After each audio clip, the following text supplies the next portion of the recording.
ডাক দিবাই আল্লাহ তোমার ডাকর লগে লগে জবাব দিলাইবা হামিদানি আবদি ও আমার গোলাম তুমি আমার তোমার সবচাইতে সম্মানী খবর দিয়ে আমার কোনো কারণে ডাকতে রায় আমরা দুই সৈদার মাঝখানে বইয়া আমাদের উস্তাদ হলে আমাদের শিক্ষক হলে আমাদের মসজিদের ইমাম হলে আমাদেরকে দোয়া শিখাইয়া দিলাইছেন আল্লাহুম্মা গফিরলি আল্লাহ জীবনে কত নাফরমানি করলাম জীবনে কত নিমকামি করলাম জীবনে কত অন্য অপরাধ কমিনের মধ্যে করলাম কিন্তু আমার আদালতের সামনে খানো করিলাই আল্লাহ তার জীবনের গুনাহে মাফ করিয়া দেন সুবহানাল্লাহ আমার দুস্থ হল আমার বুজুর্গ হল 2 নম্বরে যখন আমরা দুই শ্রদ্ধার মাঝখানে বইয়া আল্লাহুম্মা গফিরলি ওয়ারহামনি আল্লাহ আপনি আমারে দয়া করেন আল্লাহ আপনি আমারে মহব্বত করেন ভালোবাসেন আপনার রহমতের গুলো যদি আমারে জায়গা না দাও দুনিয়ার কোনো মানুষে আমারে মায়া করতো না দুনিয়ার কোনো মানুষে আমারে সম্মান করতো না লাগি তোমার দয়ার আশ্রয় ভান্ডার থেকে আশ্রয় চাইয়ার আল্লাহ আপনি আমারে দয়ার মহব্বত ভালোবাসেন 3 নম্বরে যখন কই ওয়ারহামনি ওয়াহদিনি আল্লাহ আপনি আমাকে হেদায়েত দান করেন আপনি জমিনের মধ্যে যদি আমার হেদায়েত প্রাপ্ত না বানায় দুনিয়ার নবী হলে মেহনত করিয়া দুনিয়ার ওলি হলে মেহনত করিয়া দুনিয়ার উলামা হলে মেহনত করিয়া আমার হেদায়েত প্রাপ্ত বানাইতে পারতো না কারণ আপনি কুরআন কারীমের এক জায়গার মধ্যে বলছেন ইন্নাকা লা তাহদি মান আহবাবতা ওয়ালাকিন্নাল্লাহা ইয়াহদি মান ইয়াশা হুয়া আ'লামু বিল মুহতাদিন যদিও আল্লাহ বিশ্বনবী মুহাম্মদুর রাসূলুল্লাহ সাল্লাল্লাহু তাআলা আলাইহি ওয়াসাল্লামের সাহাবত আলিমরে যে যখন বারবার তিনের কথা হয় এই শান যদি আল্লাহ আয়াতে কারিমারে নাযিল করেছে রে ভাই তবু আল্লাহ গোটা পৃথিবীর মানব সভ্যতার সামনে তুলনা করিয়া দেন তোমরা যদি আমার কাছে হেদায়েত প্রাপ্ত না হও তুমি মধ্যে না বানাই সব পৃথিবীর নবী হলেও যদি মেহনত করেন সারা পৃথিবীর উলামা হলেও যদি মেহনত করেন সারা পৃথিবীর সাহাবায়ে কেরাম হলেও যদি মেহনত করেন এর বাদেও তোমরা হেদায়েত প্রাপ্ত হওয়া সম্ভব নয় আলহামদুলিল্লাহ বিশ্বনবী মুহাম্মদুর রাসূলুল্লাহ সাল্লাল্লাহু তাআলা আলাইহি ওয়াসাল্লাম সবচাইতে মায়ার মহব্বতের চাচা সবচাইতে আদরের চাচা আবু তালিব রে কে বারবার কে এখনো আমার চাচা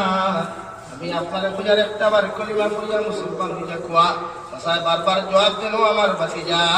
শেষ পর্যায়ে যদি আমি তোমার নবী মানিয়া দুনিয়া থেকে যাই গিয়া দুনিয়ার কোনো মানুষে আমার ইজ্জত দিত না রেসপেক্ট করতো না বিশ্বনবী বারবার যখন বারবার কে বুঝাইবার চেষ্টা করেন আল্লাহ আয়াতে কারিমারে নাযিল করিয়া দিয়া ফরমায় ইন্নাকা লা তাহদি মান আহবাবতা ওয়ালাকিন্নাল্লাহা ইয়াহদি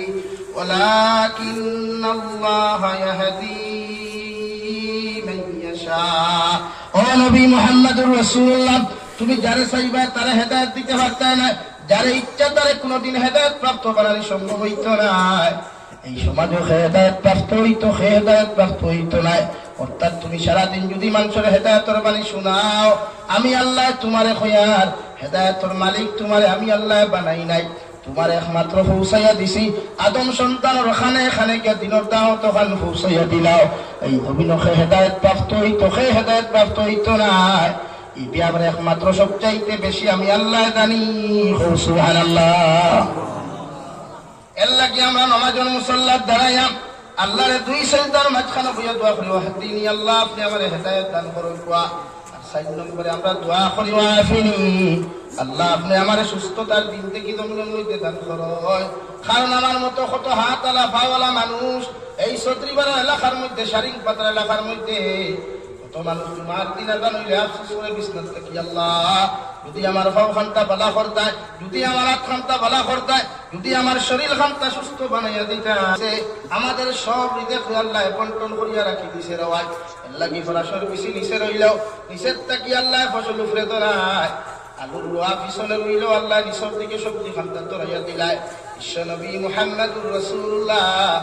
সাল্লাল্লাহু তাআলা আলাইহি ওয়াসাল্লাম ফরমায় মসজিদ নামাজ পড়িও গর নামাজ পড়িও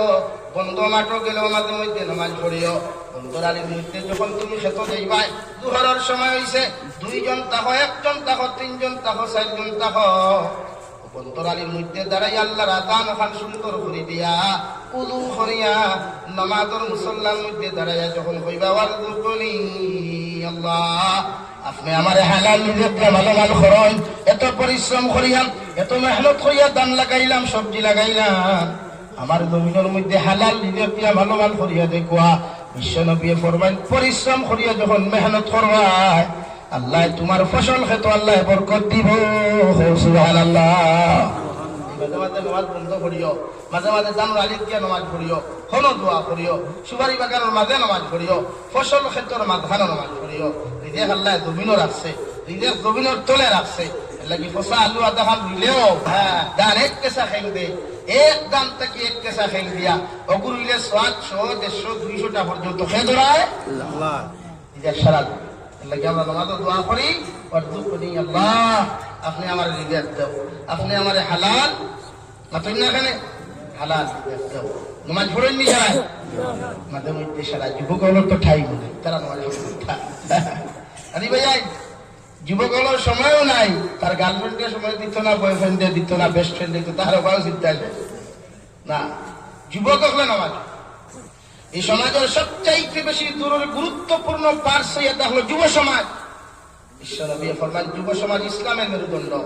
যুবকে যদি এক রাতে ইবাদত করে আর দাড়ি পাকনা মুরব্বী আস্তা সপ্তাহে ইবাদত করে, বরং সে যুব সমাজের এক রাত করে ইবাদতের মূল্য